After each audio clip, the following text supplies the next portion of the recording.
La vie spirituelle véritable ne commence pas par une croyance, mais par une disposition intérieure, le désir honnête de voir clair. Celui qui cherche l'esprit ne doit pas s'évader du monde, mais apprendre à le regarder sans voile. C'est la première exigence, c'est la lucidité. Elle consiste à dépouiller le regard de tout désir d'illusion, de toute attente qui colore ce qu'on perçoit. L'esprit ne s'impose pas à la conscience confuse, il se révèle à la conscience devenue transparente. Cette lucidité n'est pas froideur, elle s'accompagne de sincérité, un accord profond entre ce que l'on pense, ce que l'on ressent et ce que l'on fait. La vérité spirituelle ne peut se refléter que dans une âme unifiée. Le mensonge, même subtil, trouble la perception intérieure comme un miroir terni. La sincérité est ainsi la première forme d'amour de la vérité. Mais la lucidité et la sincérité n'ont de force durable que si elles s'équilibrent. L'équilibre intérieur est une conquête patiente. Il s'agit d'apprendre à ne plus être ballotté entre excès et inertie, enthousiasme et abattement, doute et certitude. L'équilibre est une posture calme où la conscience reste éveillée sans tension, ouverte sans dispersion.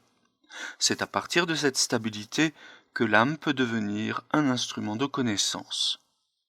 L'être humain porte en lui trois puissances fondamentales: penser, sentir, vouloir.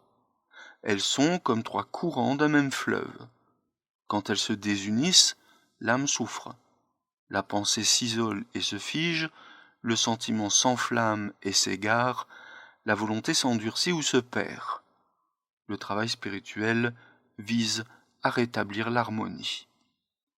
La pensée doit s'affranchir de la passivité et devenir claire, vivante, mobile.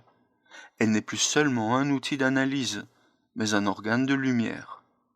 Le sentiment, purifié de l'émotivité, devient puissance de résonance avec le monde. Il ne se réduit plus à réagir, il participe. La volonté, enfin, disciplinée et consciente, devient acte créateur, accordé au vrai. Lorsque ces trois forces s'unissent, l'homme devient intérieur à lui-même. Il n'est plus fragmenté, mais entier. Cette unité intérieure ouvre à une unité plus vaste, celle de l'homme et du monde. L'esprit n'est pas ailleurs que dans la vie quotidienne. Il s'y cache sous la surface des apparences. Chercher l'esprit, c'est apprendre à reconnaître dans chaque événement une signification, dans chaque rencontre une occasion de croissance. L'intériorité n'est pas une retraite hors du réel. Elle est la profondeur du réel lui-même. Plus l'âme s'éveille, plus elle découvre que le monde extérieur est le miroir de son propre devenir. Cette vision libère de la séparation entre matière et esprit. Elle enseigne que toute chose visible porte un germe invisible, et que l'homme, en se connaissant, participe à la transformation du monde. La vie spirituelle devient alors un dialogue permanent. L'être humain écoute le monde pour y entendre l'écho de l'esprit, et le monde s'éclaire à travers sa conscience éveillée. Au cœur de cette démarche, la liberté apparaît comme le signe et la finalité de toute évolution authentique. La croissance spirituelle n'a pas pour but l'obéissance à une autorité, mais la naissance d'une autonomie claire. Être libre, ce n'est pas faire ce que l'on veut, c'est vouloir être en accord avec ce que l'on sait être juste. La liberté naît quand la volonté se laisse éclairer par la connaissance, quand le cœur et la raison se rencontrent. Cette liberté intérieure s'obtient en traversant la nécessité. Tout ce qui arrive devient matière d'expérience et de responsabilité. En reconnaissant les lois qui régissent sa vie, lois morales, karmiques, naturels, l'être humain ne s'y soumet pas. Il les comprend et en les comprenant, il apprend à les transformer. Ce mouvement, où la connaissance devient action consciente, est la véritable libération. Ainsi, les fondements d'une vie spirituelle saine reposent sur 4 piliers indissociables. La lucidité qui éclaire, la sincérité qui unifie, l'équilibre qui stabilise et la liberté qui accomplit. Sur ces bases seulement, la recherche intérieure devient un chemin de maturation réelle. L'esprit n'est plus alors une simple idée, mais une expérience vécue, un souffle qui rend la pensée claire, le cœur paisible et l'action juste.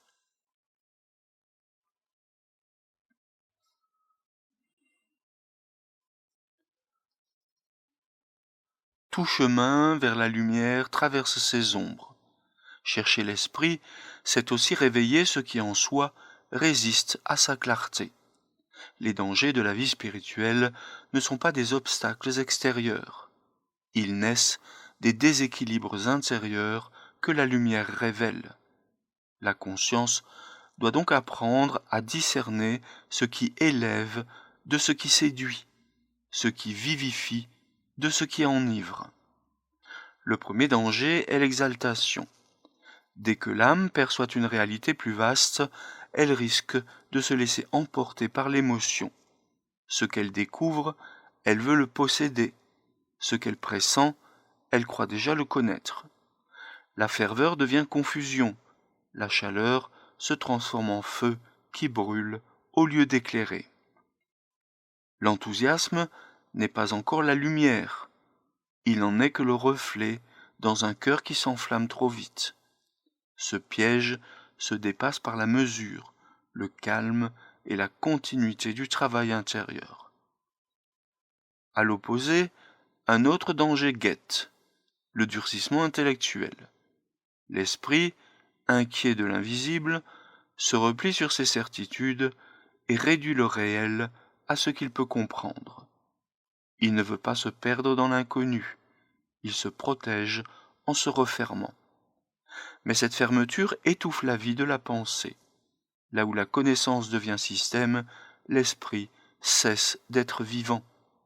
La rigueur véritable n'est pas la crispation du raisonnement, mais l'attention lucide qui s'allie à la souplesse du cœur. Un troisième péril plus subtil est l'orgueil spirituel. Il s'insinue dès que la conscience se sent avancée, qu'elle mesure ses progrès et s'en attribue le mérite. Cet orgueil peut prendre les apparences de la sagesse, mais il enferme. Il substitue à la vérité la satisfaction de se croire choisi. La lumière authentique, elle, rend humble. Plus elle éclaire, plus elle révèle combien l'âme est encore obscure. L'humilité n'est pas faiblesse, c'est transparence, la reconnaissance simple de ce qui est.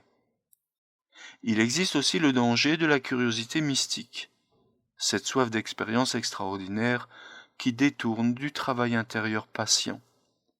Vouloir voir, entendre ou sentir des phénomènes spirituels devient alors une fuite hors du réel.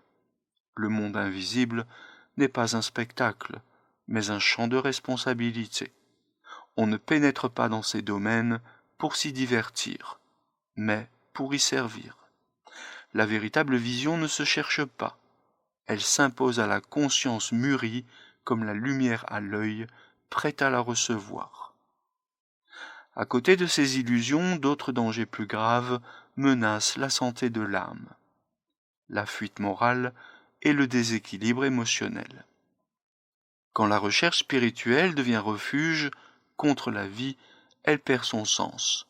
Se retirer du monde pour éviter l'épreuve, se réfugier dans le silence par peur de la douleur, c'est confondre paix et inertie. La vie intérieure authentique pousse au contraire à aimer plus profondément, à affronter le réel avec plus de lucidité et de compassion. Le déséquilibre émotionnel surgit quand la méditation, au lieu d'ordonner l'âme, la rend hypersensible. Ce qui devait unifier disperse. L'imaginaire se mêle aux intuitions, le subconscient s'empare des symboles. Pour éviter cette confusion, il faut cultiver la stabilité du corps, le rythme du quotidien, la discipline, du jugement clair. Ce qui n'éveille pas la lucidité n'appartient pas à la vraie connaissance. Un autre piège, plus insidieux encore, est la volonté de puissance. L'homme découvre que sa pensée et sa parole agissent sur le monde, et il tente d'en faire un instrument d'influence. La force spirituelle, lorsqu'elle n'est pas purifiée de tout désir de domination, devient destructrice. Le vrai pouvoir n'est pas d'imposer, mais d'accorder. Il s'exprime dans la maîtrise de soi, non dans la maîtrise d'autrui. Enfin, le danger le plus profond est le refus de l'ombre. Certains croient pouvoir grandir en rejetant tout ce qui, en eux, résiste ou contredit la lumière. Mais nier ces ténèbres, c'est leur donner plus de force. Ce qu'on refuse de voir agit d'autant plus fort dans le secret. La lumière ne triomphe pas en excluant l'obscurité, elle la transforme. Regarder ses faiblesses avec bienveillance et courage, c'est déjà les guérir. Tous ces pièges se résument en une seule déviation, la perte de la mesure vivante. Trop de chaleur ou trop de froid, trop d'élan ou trop de calcul, trop de ciel ou trop de terre. La santé spirituelle repose sur l'équilibre. La conscience doit rester éveillée, claire et aimante à la fois. Pour traverser ces zones d'erreur, 4 attitudes protègent. La vigilance, qui observe sans juger, la mesure, qui garde l'équilibre entre ferveur et discernement, la transparence, qui ne cache rien à soi-même, et la fidélité au réel, qui empêche toute fuite dans l'imaginaire.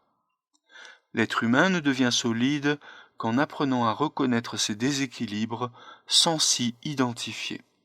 Chaque danger rencontré devient alors un enseignant. L'exaltation apprend la mesure, l'orgueil révèle la fragilité, la curiosité rappelle la patience, la peur enseigne la confiance. Ce que l'on affronte en conscience se transforme en force. Ainsi, les dangers du chemin ne sont pas des ennemis, mais des épreuves de maturité.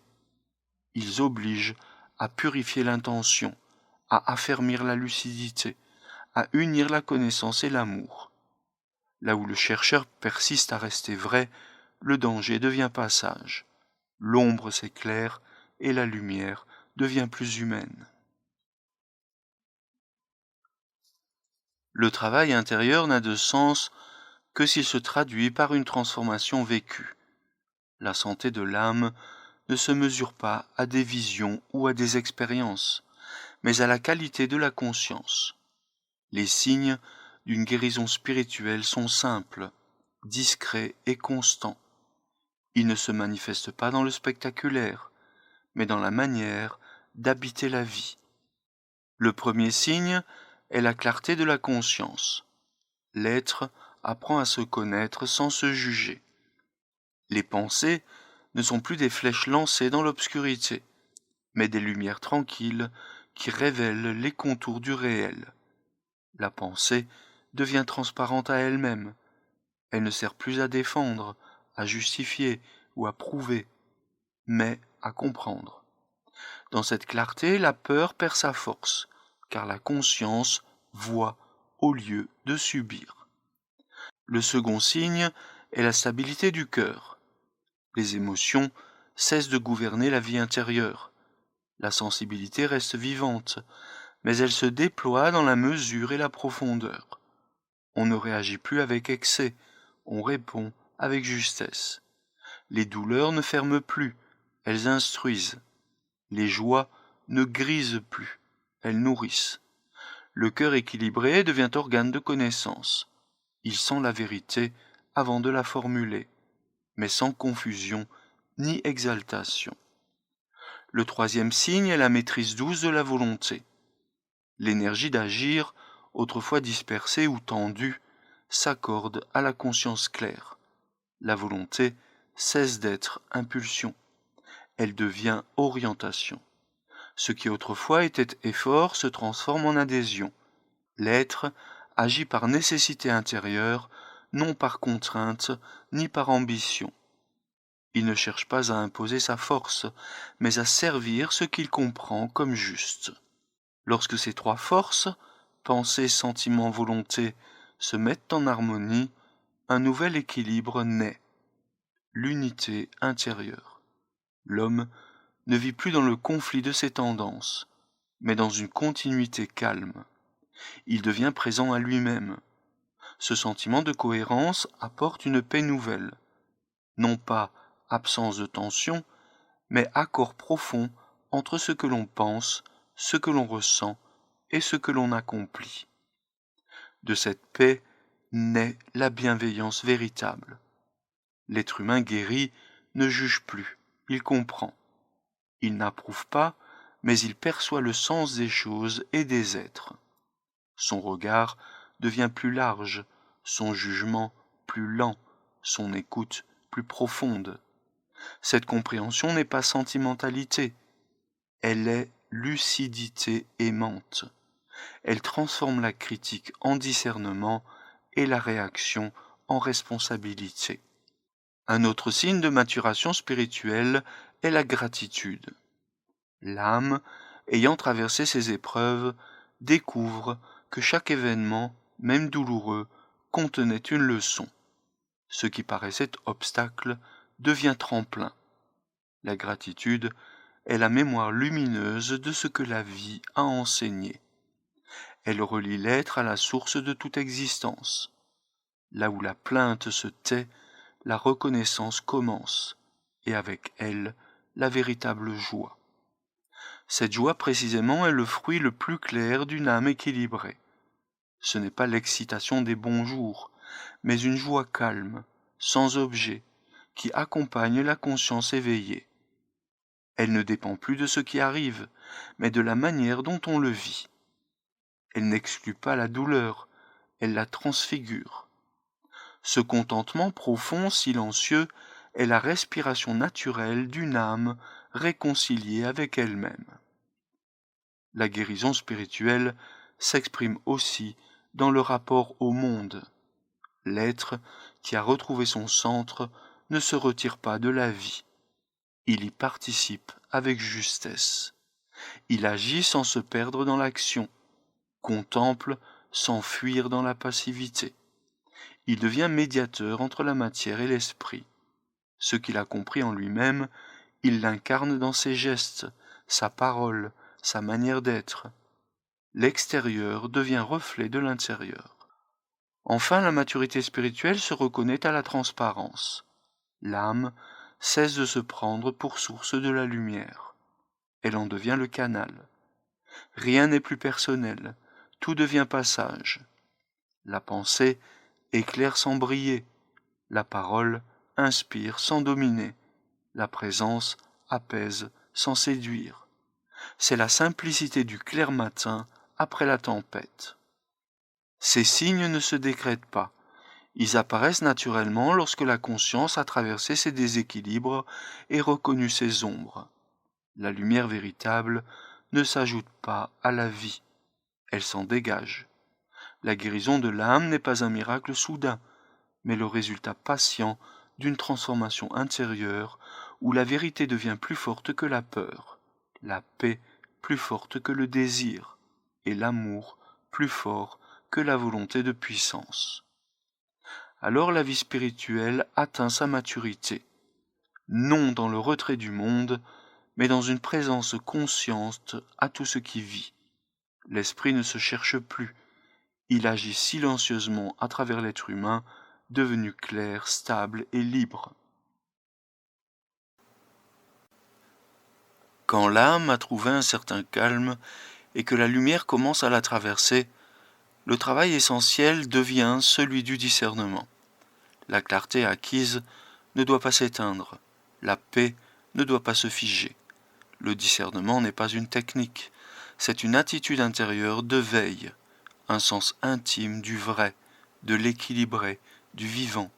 Il garde la conscience dans la justesse et la protège des retours de l'ombre. Le discernement spirituel repose d'abord sur une écoute profonde. Il s'agit d'apprendre à reconnaître, dans le mouvement de ses pensées, de ses émotions et de ses décisions, ce qui vient du centre de l'être et ce qui vient de la peur, de l'orgueil ou de l'habitude. Cette écoute demande une attention dépouillée. Observer sans commenter, accueillir sans se laisser happer. La justesse ne se conquiert pas par le contrôle, mais par la présence éveillée. L'âme discernante ne cherche plus à se rassurer. Elle ne s'identifie plus à ce qu'elle ressent, mais elle comprend d'où cela vient et où cela conduit. Ce qui la traverse devient matière de connaissance. Cette vigilance tranquille est l'état d'équilibre le plus fécond. Ni tension, ni laisser-aller, mais une clarté vivante qui voit ce qui est, sans y ajouter, ni y retrancher. Le discernement est aussi art de l'équilibre entre les forces. Trop de rigueur dessèche, trop de sensibilité affaiblit. La vraie mesure consiste à unir la lumière du penser à la chaleur du sentir dans la droiture de la volonté. La clarté sans bonté devient froideur, la bonté sans clarté devient confusion. L'être juste cherche à maintenir cette polarité vivante. Voir avec amour, aimer avec discernement. À mesure que la conscience s'affine, les dangers deviennent plus subtils. Le discernement consiste alors à distinguer l'inspiration véritable des reflets de l'imaginaire. Toute expérience spirituelle authentique laisse derrière elle plus de paix, plus de responsabilité, plus de liberté. Tout ce qui trouble, grise ou isole n'appartient pas à la lumière. Le vrai ne s'impose jamais. Il éclaire doucement, comme une présence stable qui élève sans contraindre. La justesse intérieure exige aussi une honnêteté absolue envers soi-même. Le mensonge intérieur, même sous forme de bonnes intentions, corrompt la perception spirituelle. La sincérité doit devenir une seconde nature. Reconnaître ses limites, ses erreurs, ses besoins. Ce dépouillement ouvre l'âme à une transparence qui la rend réceptive à la vérité. Ce que l'on cache à soi-même devient obstacle. Ce que l'on accepte de regarder devient force. Un autre aspect du discernement est la souplesse du cœur. Il faut savoir se renouveler à chaque instant. Les vérités d'hier ne sont pas celles de demain. La vérité spirituelle est mouvement. La rigidité des certitudes ferme la porte à l'inspiration. La conscience juste garde la fidélité à l'essentiel tout en laissant chaque forme mourir quand elle a accompli son rôle. L'esprit est fidèle sans être figé, stable sans être immobile. La présence est la forme la plus haute du discernement. Être là tout simplement, sans attente ni fuite. C'est accueillir la réalité telle qu'elle se présente, et y lire la trace de l'esprit. Dans la présence, l'âme cesse de chercher. Elle perçoit. Le passé se purifie, l'avenir s'apaise. L'instant devient le lieu du vrai. C'est dans ce silence attentif que naît la parole juste, le geste nécessaire, l'action accordée. Le discernement se vérifie toujours à ses fruits. Là où il est à l'œuvre, la pensée devient limpide, le cœur paisible, la volonté cohérente. L'être humain ne se croit pas supérieur, il devient plus humain. Il ne juge pas, il éclaire. Il ne cherche pas à convaincre, il agit avec évidence. La justesse est cette qualité d'accord intérieur qui rend la vie simple sans la simplifier, profonde sans la compliquer. Ainsi le discernement spirituel n'est pas une fin, mais un état d'équilibre vivant entre connaissance, amour et liberté. Le discernement garde l'âme dans la respiration juste entre intériorité et action, entre rigueur et douceur, entre soi et le monde. Il est la sagesse à l'état pur, lucide sans dureté, bienveillante sans faiblesse, silencieuse sans inertie. Lorsque cette justesse s'installe, la vie entière devient un acte de conscience. Chaque pensée devient offrande, chaque regard devient rencontre, chaque parole devient semence. L'esprit, alors, n'est plus cherché au loin. Il agit à travers l'être humain, devenu transparent à lui-même.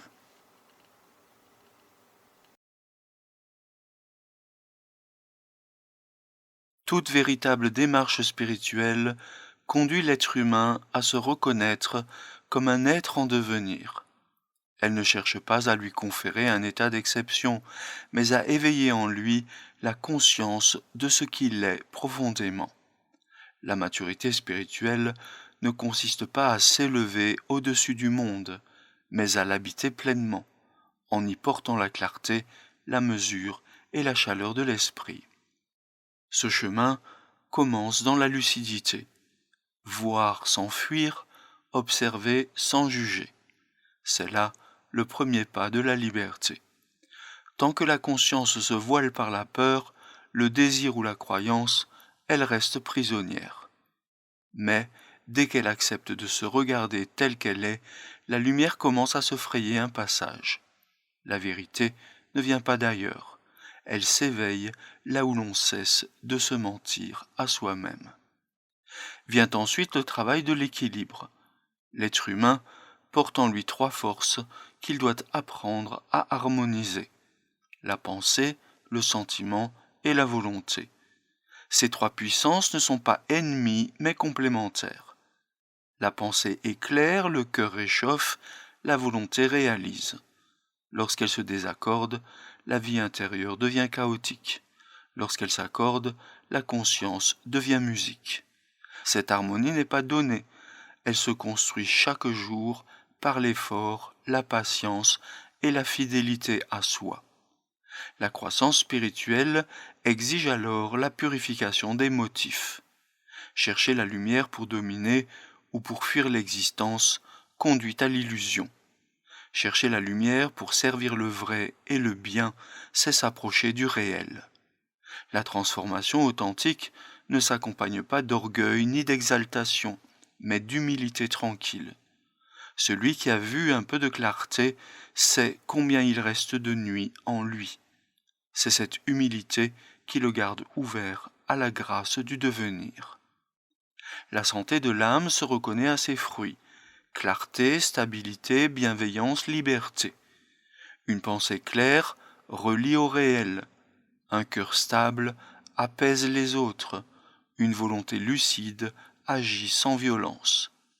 De cette cohérence naît la paix, non la paix de l'oubli, mais celle d'une conscience qui assume tout ce qu'elle a vu et tout ce qu'elle aime. Cette paix n'est pas statique, elle respire avec le monde, elle se renouvelle à chaque instant. La liberté devient alors la signature de la maturité spirituelle. Non plus la liberté d'opposer, mais la liberté d'accorder. L'être humain cesse d'être dirigé par ses passions ou par les influences extérieures. Il devient maître de lui-même, non par domination, mais par connaissance.